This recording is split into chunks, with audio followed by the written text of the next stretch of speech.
SpongeBob, Shrek, The Daily Show, Sailor Moon, boy bands, sports enthusiasts, Sherlock Holmes, Barbie, Britney Spears, Hello Kitty, Jandek, comic books, superheroes, Buffy. These are just some of the many, many topics I cover on my podcast, How to Stan, a show about both specific fandoms and just pop culture, internet trends overall.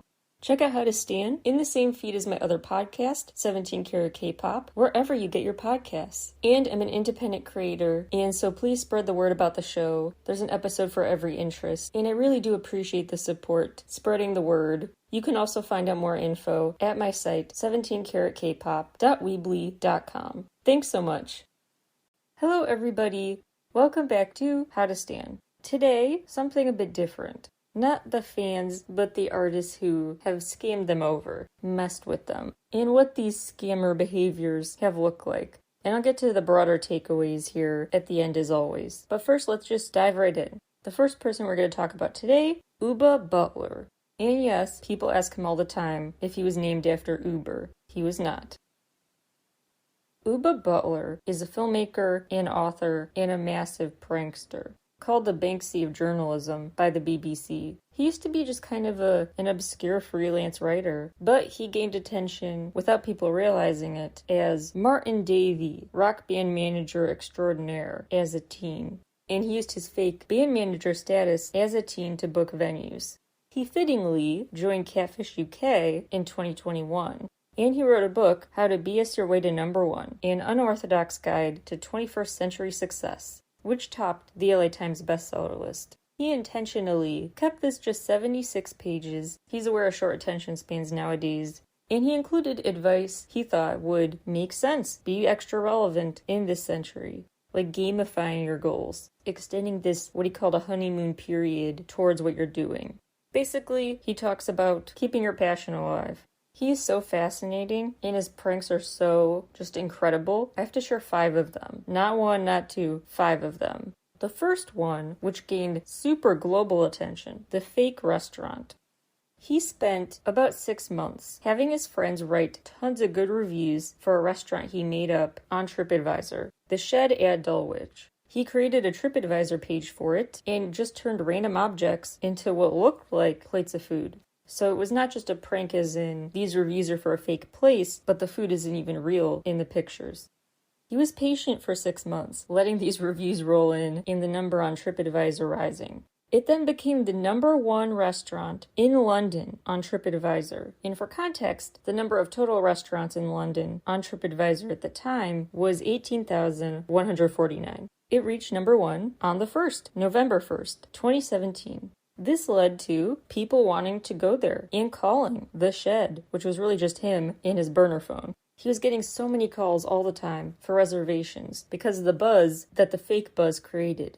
The real buzz created by fake buzz. He also kept the buzz going because when people called for reservations, he said, "Sorry, we're booked. All reservation slots for now, full." Upping the intrigue even more. He did eventually reveal it was all fake, but did have, just for show, a one-night-only opening, where he served 10 different guests. He had a friend pose as a snooty waitress. They put on this faux fancy air, microwave meals, free of charge. Then a documentary was made, called How to Become TripAdvisor's number 1 fake restaurant. There was a Japanese production company that even dedicated an hour-long special to this. In an interview, Butler said, quote, "I had PR companies wanting to represent me for reduced rates, companies who make in-flight videos to advertise London wanted to come and film there. There were hundreds and hundreds of minor celebrities, influencers, people wanting to eat there, and it was a complete fiction. The reason they wanted to eat there was because they were told they couldn't eat there," unquote. This was actually an incident used in Singapore's parliament when they gave a presentation about misinformation. Prank 2, he sent fake people, fake Ubah Butlers, to do his press run for his BS stuff. He sent fake versions of himself to promote the book about fakery, the fake restaurant, whatever. He sent a picture of himself to every casting director in town and got tons of promising responses. The requirements to play his lookalike, obviously embody his character well, but also be ready to lie on TV and be beach blonde. Across 6 weeks, fake Ubahs traveled to India, Bulgaria, Australia, One of the Uba lookalikes, Peter Yoon, a fellow internet prankster, led this interview where I guess he was too pretentious because a friend's mom then texted him, "You've gone posh." This guy actually, he has a whole side story too, because he was fired from the Times. He was obtaining access to vacations, concerts, other perks under false pretenses. He also once replaced a byline with his. It was a whole thing. Anyway, one newscast actually cut the Uba interview entirely.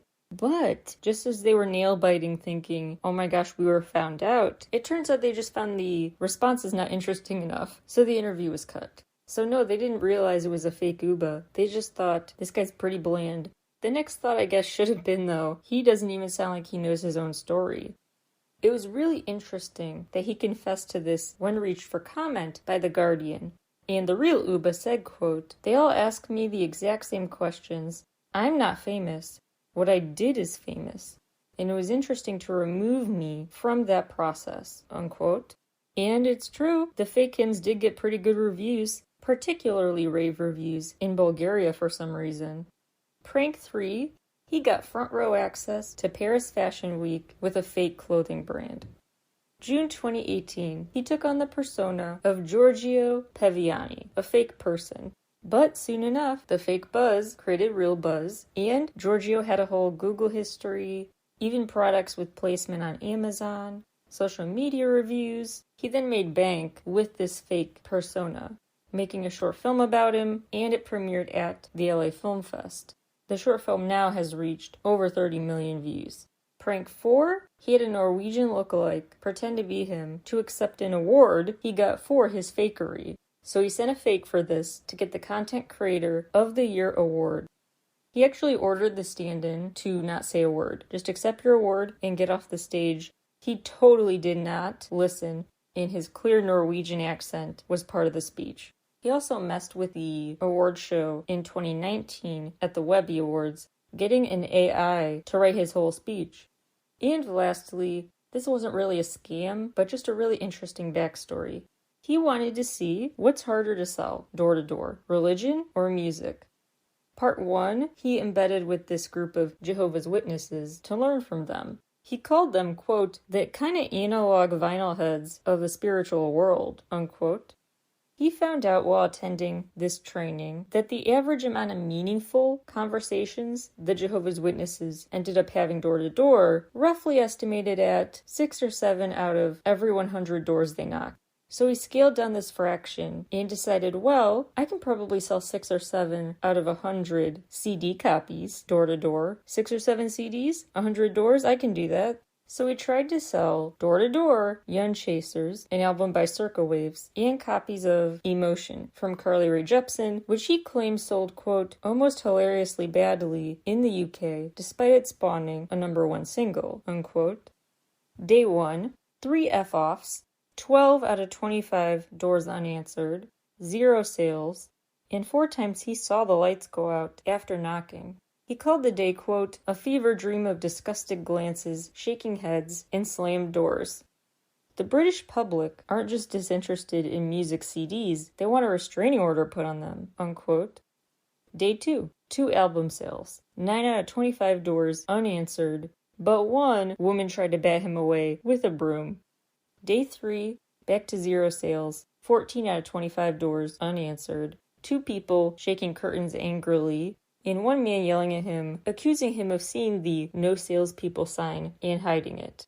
Day 4, this 4-day adventure he summed up with, quote, 40 slammed hinges, a couple of threats to call the police, a baker's dozen of FUs, and the weight of the music world on my shoulders, unquote. He found out that a lot of people were going to try to help him. They would say, what do you want me to sign? What do you want me to say? They would be willing to sign a petition or talk to him, but that did not translate into sales. He apparently, on the last day of this, found out he wasn't dressed right for the occasion, and was told by one guy who answered the door, you're dressed way too formally for this to be taken seriously. So read into that what you will. Apparently, yes, it's harder to sell music than religion. Obviously, that discounts a host of different variables, but I'm not going to do actually scrutinizing his research methods, but I digress. Let's move on to talking about Kayla Massa, an influencer and YouTuber from New Jersey. This 22-year-old developed a following over her videos, hair tutorials, blogs, a variety. She gathered over 107,000 YouTube subscribers and over 330,000 Instagram followers. But who knew they would end up getting scammed out of over $1.5 million. Starting in February 2020, she used Instagram stories to post pictures of money, bank balances, all sorts of money and proof that you can get that money too if you follow her orders. Whenever you messaged her saying, "Hey, I'm inquiring about that Instagram story," she would explain the situation, that she needed to borrow their account. So if they let her borrow their bank account for a short period of time, she would pay them up to $5,000. More money the longer they let her use their account. Basically, she was explaining money laundering for the Instagram age. After the money was paid back, the banks would catch on to the fraud, take the money back out of the victim's account, and then leave the victims with overdrawn debt. By then, she had blocked their numbers and any ability to contact her. Many victims of this scam were super young, some minors, one account even affiliated with a school email. She was thought to have scammed over 45 people. One victim told police she had met up with NASA to get the PIN info and login info, saying that she needed to borrow the account for a tax write-off for a friend's clothing line. The money order funds were credited to this victim's account, 3 purchases were made, then the bank caught on to the fraud, recalled the money, but now the victim could not reach back out to her. A different victim came forward and reported NASA needed to use their account and decided they would list this victim on her payroll to make up for it. Then 4 orders were deposited into the victim's account. Then the money got removed, leaving them with an overdrawn account of nearly $4,000. She also apparently had a habit of scamming small businesses, writing fake checks in their names, scouring Facebook and Snapchat for those victims. When one victim threatened to call the cops, she said, quote, "Do what you gotta do," unquote. The authorities did catch up to her. July 2018, the Postal Service had discovered there was a theft from Berlin, the Berlin in New Jersey. The post office there had 53 blank money orders, all missing key details and having the wrong font. Very suspicious. And then years later, they find out about this is going on. They found Masa driving the car they had been on the lookout for, a Nissan, with 39 checks in it at the time, all made out to someone named Keith Williams, who was not in that car at the time. In the car also, they found so much else incriminating stuff. Money orders, debit cards with names of people who weren't in that car. Then the local dealership found 679 fraudulent checks and provided the list to investigators. It totaled up to over $128,000. One by one, authorities started reaching out to the names on the list and kept hearing the same story about how they too had been scammed by her. During this investigation, a Nissan dealership was victim to check fraud of close to $14,000, and 16 other auto shops and car dealerships in the area were also falling victim to scams. Mesa officially got really in trouble after CCTV footage found her making those withdrawals and depositing fake checks. She also was kind of sloppy in some ways, didn't hide her trail. She once issued a money order with her sister's name, her sister's real name. She also made fraudulent checks deposited into her own mother's account. In total, from May 2018 to February 2020, already over 16,000 fraudulent or counterfeit checks were deposited, and there were over 650 counterfeit or stolen money orders. Some victims' accounts were closed, written off as losses, long-term trouble for them. This is a movie right here. Here are the 10 arrests making up the colorful cast in this story. Masa, her boyfriend, her sister's boyfriend, her sister, a former Nissan employee, a wannabe rapper, YC Woody, and 3 others. Moving on to something arguably less nefarious, Thomas Muscatello. But he went by Thomas J. Mace Arthur Mills, which he eventually revealed were a combination of parts of names of friends and relatives he put together.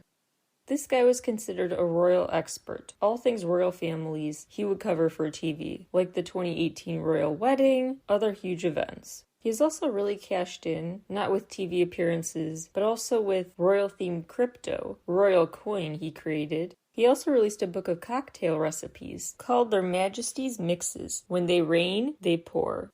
He also has edited the Crown and Country magazine. He claimed to run the Center for British Royal Studies, which either does not exist or has a next to non-existent digital presence.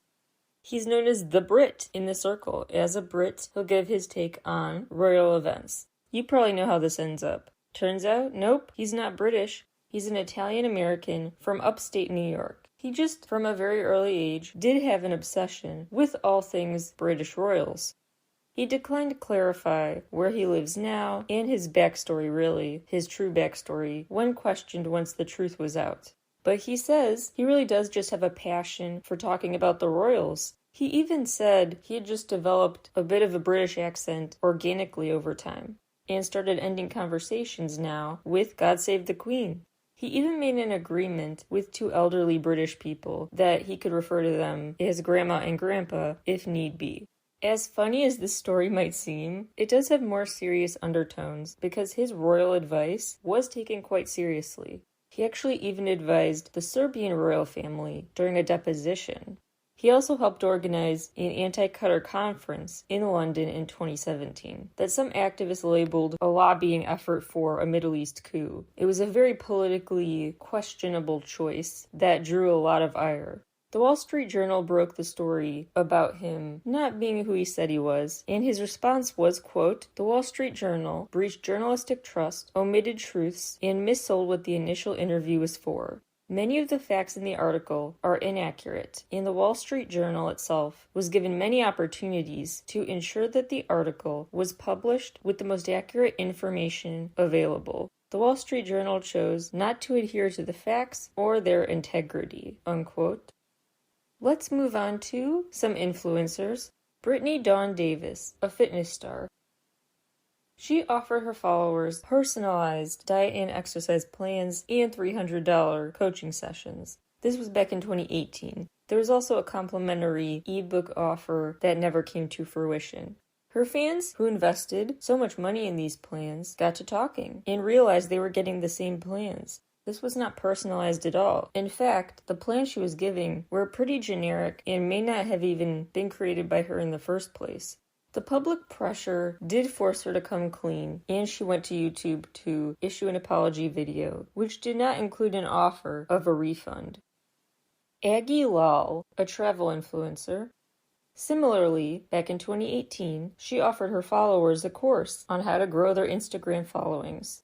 That one was nearly $500. Every time she was set to start a session for these life hacks, it was like a masterclass, but taught by an influencer. She never delivered. She just kept canceling class because of Wi-Fi issues, claims of health issues. She didn't totally skirt responsibility, but the sessions that did not get canceled, participants in the sessions that did happen came away less than impressed and said it kind of sounded like her advice revolved around promoting her stuff.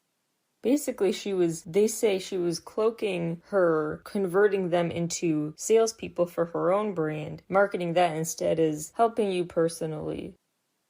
Couple I'm going to talk about really briefly because they have been extensively covered in the news already. One, of course, I have to talk about Caroline Calloway for a second, although that story seems to have been reported on to death, but it is quite fascinating. Back in 2019, she decided to host these creativity workshops, like an influencer meet and greet meets writing workshop meets just a coaching session in a group, kind of like a retreat, but shorter. Someone live tweeted seeing outside her house what was happening. Trucks full of mason jars and other supplies going to Caroline's house. Caroline being really overwhelmed because visually she did not picture that amount of mason jars and stuff being that extreme in real life. But it was massive, the amounts getting dumped at her house. So there was a lot going on, posting through it about, oh my gosh, here is how in real time overwhelming it can be to pull this off. When she had her sessions, some people walked away way less than impressed. They say it was cheap, did not deserve that amount of money, did not meet expectations. She has since capitalized on this attention though, bringing attention to her paintings in profiles of her since this happened. And she created a revised version of the workshop, The Scam. That's the title. Chef Pie, P-I-I, a private chef from Miami, also known as Pink Sauce Girl. She started marketing this exclusive pink sauce to her followers The color and texture seem to vary widely based on people trying to mimic the recipe with mixed results. The ingredients have confused some people because apparently it's better if you use mayo instead of milk, instead of vice versa, which is a huge difference. Things like that. Substitutes are quite varied and change the outcome. So this mystery sauce that is kind of whatever you want it to be. The official kind, though, in the bottle she sends people say it kind of tastes like ranch, only maybe a little different. But part of the appeal of why people are paying so much for these bottles is because of that intrigue, the curiosity of what the heck is this? What does it taste like? Kind of like with Uba Butler's fake restaurant. Fake hype turned into real hype. A weird product that may just be ranch with food coloring turned into people using a DIY formula to make this product for themselves. A host of red flags came about to people who ordered this. One being that they got it in the mail. In shoddy packaging, this refrigerated item was sent to them after spending weeks in the mail. So, yeah, not exactly safe to eat after that. Plus, the nutrition labels misspelled vinegar and had some other big errors that made people think, there's no way, this is sloppy. People also took issue with her videos, saying that her product was not FDA approved, but it was going through the steps for that. But then she kind of worded it weirdly, like, we will start going through the steps for that. So at first it sounded like, we're getting FDA approval, we're just not there yet, versus we haven't even started, in the same sentence. Very odd sentence. It rambled. Very weird, confusing. But I will say, I do think people are focusing too much on that aspect. Because actually, she's right. They're kind of making fun of her, like, why is she saying food doesn't need FDA approval? It's right there in the name, Food and Drug Administration. But she's actually right. You don't have to get FDA approval to sell something like her pink sauce. So people think it's a shady product because it doesn't have FDA approval, but technically, her business is not. Look, it's a long story, a rant for another day. But the point is people don't trust this, but they're still fascinated by it. Upon the backlash, which she seems to take in stride, this company issued a statement that I don't feel like reading because it is full of grammatical errors that are driving me up a wall because I'm such a nerd, but it did not instill trust in the company for sure. Gwen Shamblin, the focus of a new HBO show. Very fascinating story. I will try to focus on more of who she was than specifically what she was selling. I don't want to trigger fellow eating disorder survivors, but she was really promoting some dangerous stuff. Although in some ways she promoted good stuff, the concept of intuitive eating as opposed to something else, but look, she went about it all wrong and it really damaged mentally people. This weight loss workshop was just really damaging, mentally and physically for these people. And just not new. What she was selling was around for hundreds of years. She just renamed it in her image. She wasn't a total fake though. She did have a degree in dietetics and a master's in food and nutrition. She was a registered dietitian, used to work at Memphis State, spent 5 years working for Texas's Department of Health. What made her seem like she was scamming people was that her company, this Way Down Workshop, promoted itself under the guise of religion, doing what the Lord wants you to do. And that became what led her to the Remnant Fellowship. Basically, she started her own church, her own weight loss church, basically. So she combined a workshop with religion, and her religious views were called out as disingenuous, put into question how much she truly knew about the religion she claimed to love so much and used to sell this workshop. In 1978, Gwen married David Shamblin, and they were together for 40 years. He was front and center, a big face of the company at first, and she eventually declared him as her personal pastor and the, quote, leading shepherd of Remnant Fellowship. Remnant Fellowship got started with just 80 members, most of them just employees. Her first big consultation event took place in a Memphis mall in 1980, and the Way Down program officially launched in 86. She moved the program in the 90s to a Baptist church near Memphis. This program now included 12-week seminars and a series of audio and videotapes Gwen narrated. By 94, her program had spread to around 600 churches across 35 states. Early 95, it had spread to over 1,000 churches in 49 states and also Canada. By mid-96, around 50,000 churches, 8 in Britain, just 10% locally. By 96, the Way Down Workshop had a 40-member staff, which is half the amount of full participants they had in the early days. That's also the year she started hosting Desert Oasis, this annual convention. Her book, The Way Down Diet, came out in 97, sold over 1 million copies, and got a huge round of press from appearances on The Tyra Banks Show and all sorts of other programs. Truly, the explosive growth of her program continued throughout the 90s. And thousands of her programs were now being taught, sometimes in followers' homes, homeschool style, most often in churches. She also started a different seminar, Exodus Out of Egypt, that was soon held across 70 countries. Suspicions were raised, though, about how much Gwen truly knew about the religion she claimed was her foundation and guiding light. In 98, people got suspicious. They thought her messages were now taking a darker, more intense turn, and maybe that was the catalyst for cult accusations. They believed she had started warping sermons to meet her own ideals. In the summer of 2000, she got so much backlash to an email she wrote defining the Trinity in a way that just did not go along with what all these religious scholars and believers said the Trinity is about. She would further get blowback for other comments that seemed to equate herself to religious deities. The fall of 2003 could have indicated the early fall of this church. Although it was the year construction on the remnant church was officially done, it was also the year of a harrowing story. A young boy in the care of remnant follower parents was fatally struck. Those parents killed their kid using the type of severe physical punishment Gwen endorsed. This couple was sentenced to life plus 30 years in 2007 in their 8-year-old's death. Their legal defense? Paid for by the church. In 2010, Gwen bought a $2 million beach house. 2018, she married Joe Lara, a Tarzan in Manhattan actor, randomly. Her followers were confused about her true religious values because she preached against divorce and was now remarried. People also thought it was odd because David before had seemed like a natural face for this brand. Joe seemed to be more forcefully trying to get out front. He was also at the time trying to get a singing career going and seemed to really like the attention he got from being with Gwen. This financial legal battle ensued in 2018. Less than 2 months before remarrying, Gwen entered a divorce agreement with David that she hadn't been keen on, but she suddenly said, you know what, fine, and agreed to the agreement because David's attorneys threatened to release info about Remnant's finances. They wanted to subpoena Remnant to make their payment and benefits transparent and make known who was under NDAs.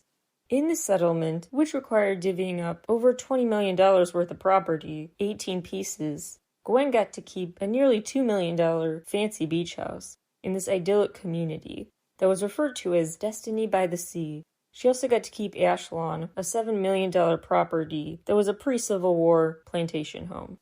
Soon after remarrying, real estate holdings started being transferred under the names of different people instead of under Remnant's name, allowing the identities to stay secret. Gwen and some of her followers were in a plane that crashed, killing them. May 2021. It crashed soon after takeoff in Percy Priest Lake in Tennessee. The National Transportation Safety Board report said the weather had been overcast, and the pilot had quickly stopped responding to air traffic control directions. The documentary would also reveal the pilot did not exactly have up-to-date credentials. Gwen's adult children, Michael and Elizabeth, took over the church. HBO, for the docuseries, did try to get comment and cooperation from Remnant, and this text appears on the screen during the series. Quote, the producers initially made contact with Remnant Fellowship, its leaders and ex-leaders, inviting them numerous times over the course of 8 months to respond directly to the various allegations made by interviewees during the course of filming. 2 weeks before the documentary series was due to air, the church finally issued a formal statement. Remnant Fellowship categorically denies the absurd defamatory statements and accusations made in this documentary. Our Christian beliefs are Bible-based, and our church is based on love, care, mercy, and kindness. Children are happy and healthy, being raised with the most love, care, support, and protection imaginable.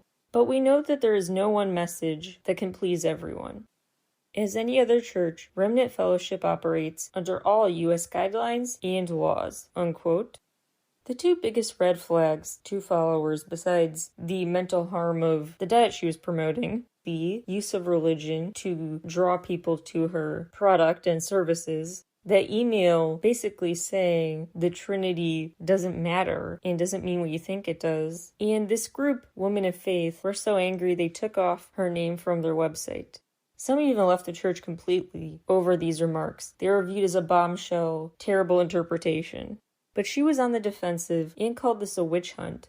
But a former employee said, quote, "She told me I couldn't embrace the message of grace, and then she fired me. Anyone who leaves the church is labeled a devil. She orders them not to speak or fellowship with those who leave. There is a spirit of fear," unquote. This iron grip under which she led this group was also drawing a lot of critics because of the lack of transparency about where clients' money was going while she lived in a mansion.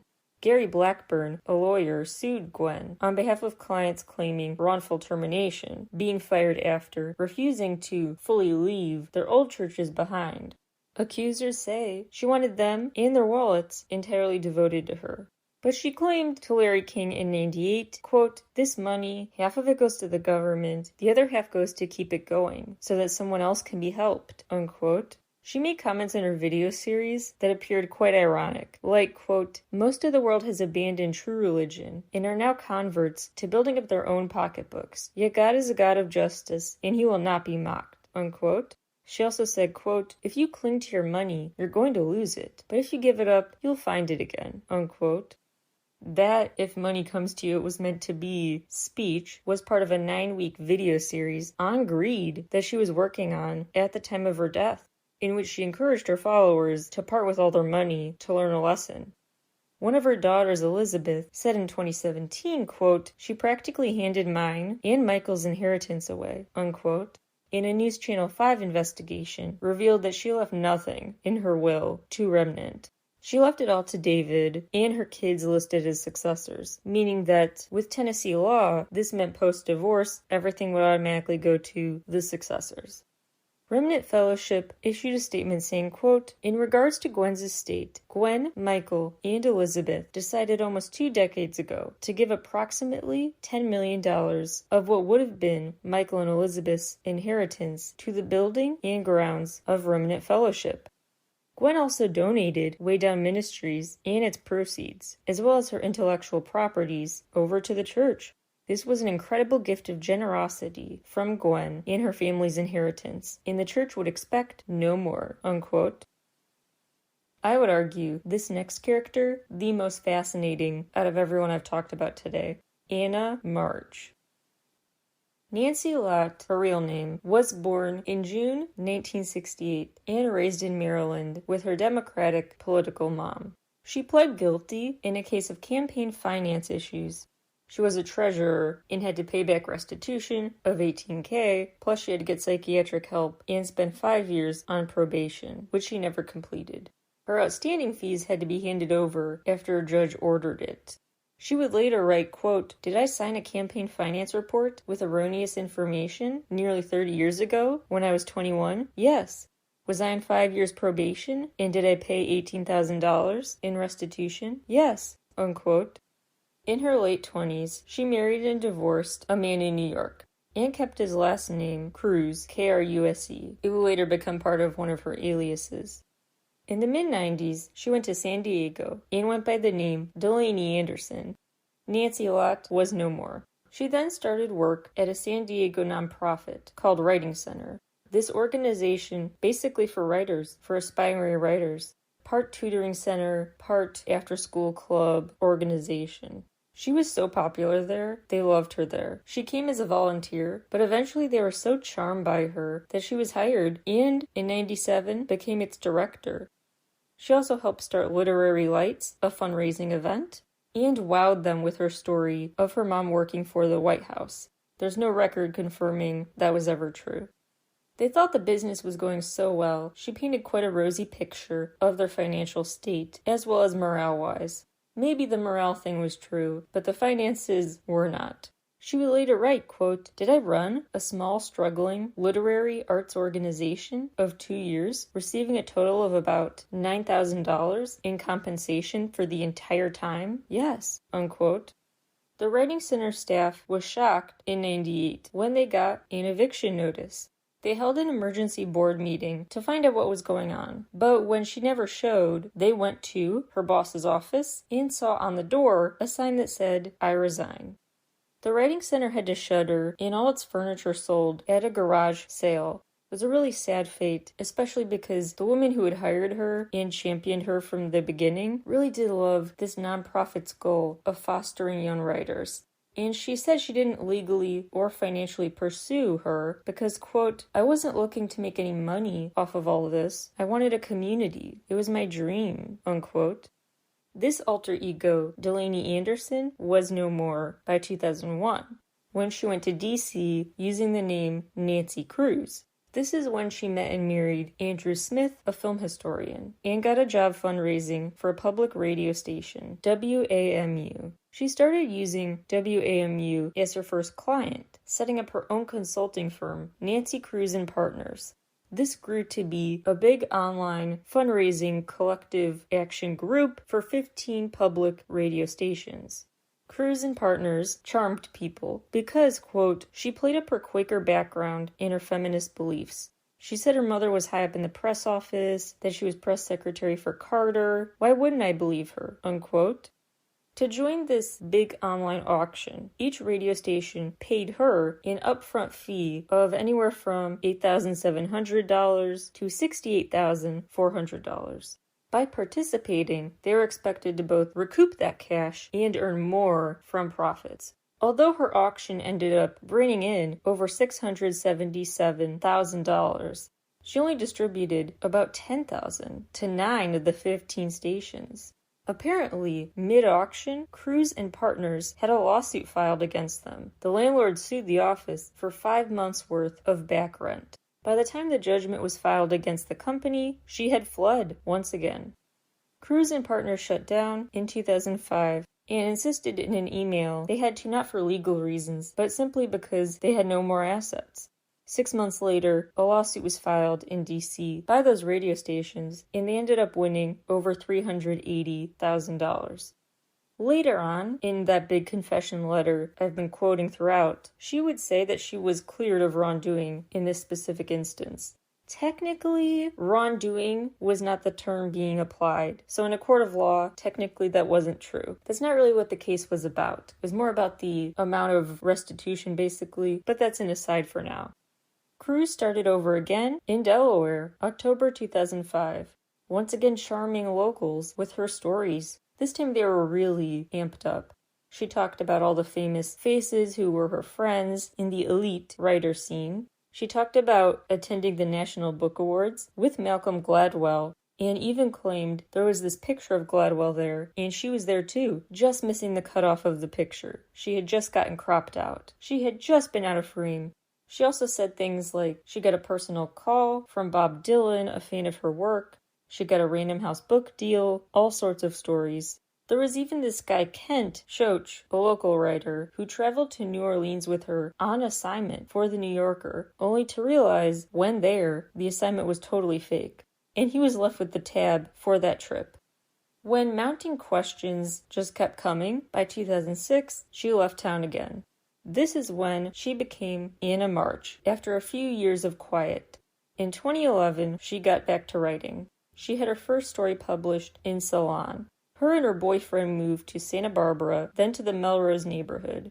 This boyfriend later realized all the lies she'd been keeping from him, but he's gone on the record saying he's just moved on, wants to focus on turning the page, and not hold ill will. Anna March, as she was now going by, announced a series of 11 writing workshops, one scheduled for Julia Child's home in France. What made the workshops kind of unusual was the low entry barrier. Usually you need to do more to apply, like issue writing samples, but none of that was required, just your money and then show up. These workshops did not cover travel expenses, although they did cover meals and hotel fees. The upfront fees ranged from $400 to $3,000. Many retreats ended up canceled, and a lot of people asked for refunds that never came. However, some people liked the ones that really happened. They really did feel transformed and thought she gave some solid writing advice. 2 women actually felt so transformed, they split the cost for a $600 deposit on a retreat for Ireland set for the following year. Riding high, by fall 2016, Anna March launched Roar, an online feminist literary magazine. She raised money to keep it going via GoFundMe, around $49,000. The site, as of recording time, not actively updated. She planned to host a workshop in April 2017 that eager participants went to Italy for, and they were already there, on the ground in Italy, when they found out it was getting called off, and it never was planned. The hotel staff there were so confused. They were like, we have no workshop whatsoever on the itinerary, nothing has been booked, what are you talking about? You're here for the retreat? What retreat? The event did get officially canceled 2 hours before it was going to start. That retreat she promised at Julia Child's home actually did happen, but she stranded the chef she had hired to cater the event, owing him $1,300 he did not get. Her response when he messaged her saying, "When am I getting paid?" was, quote, "If you want to get into a public peeing match, I'll say. I do not, but if you do, just remember mine comes with pictures and videos. Pick someone else to be rude, bad boy too. I'm over it," unquote.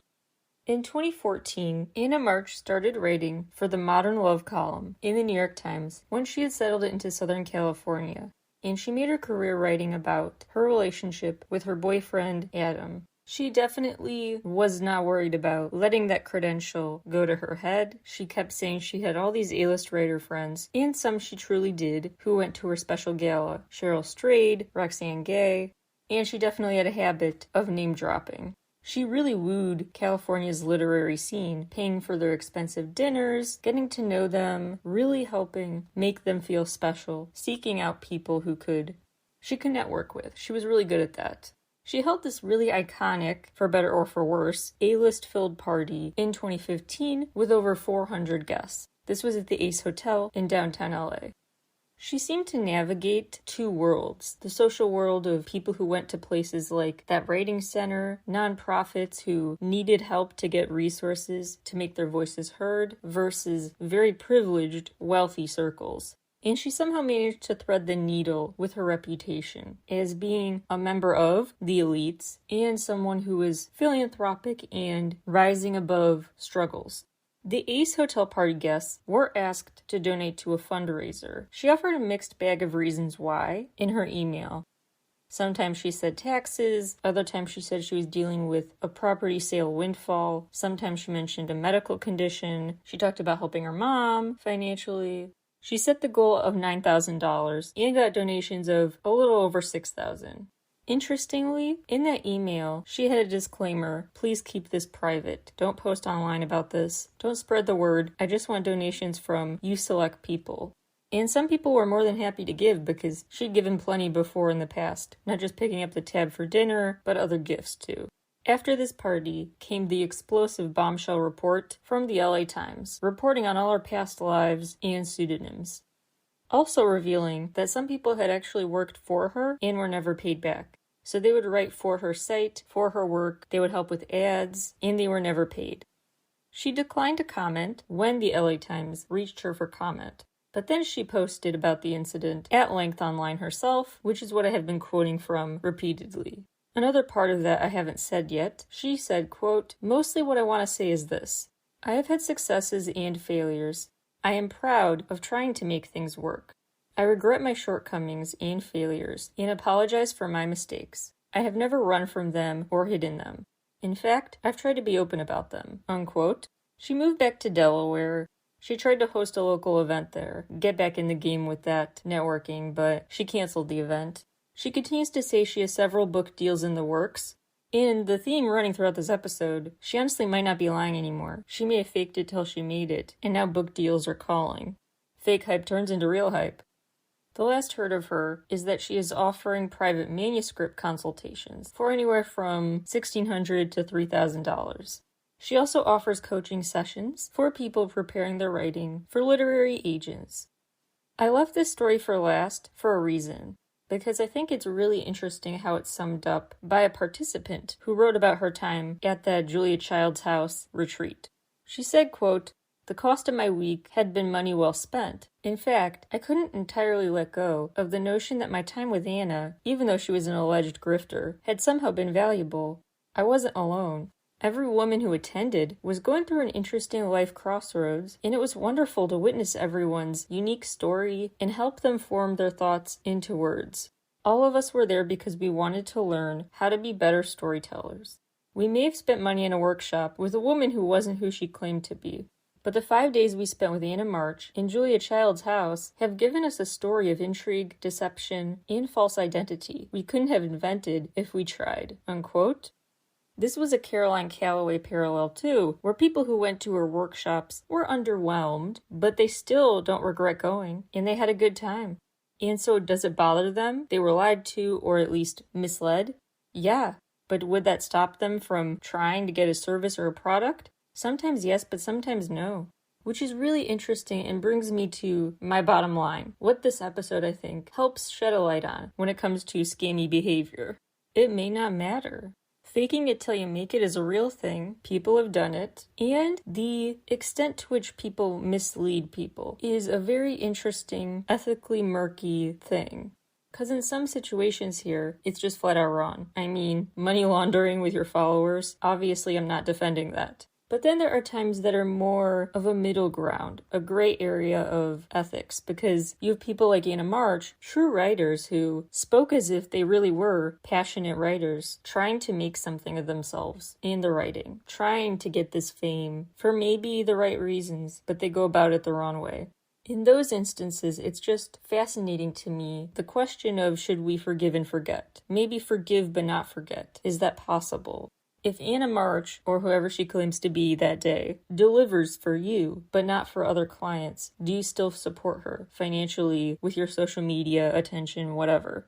If she benefits you personally, gives you gifts or gives you advice, and you have a good time at a workshop, but it's overpriced, do you view her as a total scam? Probably not. So I think scammer stories are so interesting because they force people in a time that lacks nuance to question the middle ground in what they go through. Scammer stories intrigue because there aren't clear-cut heroes and villains, and the scammer, more often than you realize, is a complex person, just like you, and not a total villain or a total caricature of a hero either. So to look at their motives and how some might be pure, some might not be, but to really try to understand who they are and what motivated them to be scammers, just something worth thinking about, because I do think there is a way to hold scammers to account without a discount, without discounting them, without saying they're just flat out a fraudster, they're awful, never ever trust them. Maybe you shouldn't, but it's just very interesting to me how hard it is to nail exactly how to describe this type of grifter. Because sometimes grifters deliver, and so can you just avoid them all your life? I don't know. Would you want to? Can you accept a product or service knowing it was given to you under made-up pretenses? Is the allure of that product or service severable from the person behind it? Like Uba Butler said, are they even famous, or is what they do famous? And therefore, can you enjoy what they offer while criticizing the person? And I don't know, and these moral ambiguities fascinate me. So to try to understand who scammers are fully, not just as characters, that intrigues me. That's kind of what I hope to prompt you to start wondering and thinking about with this introduction to their stories. I hope this was interesting. Thank you all for tuning in today. And I will talk to you all again very soon. Bye, everybody.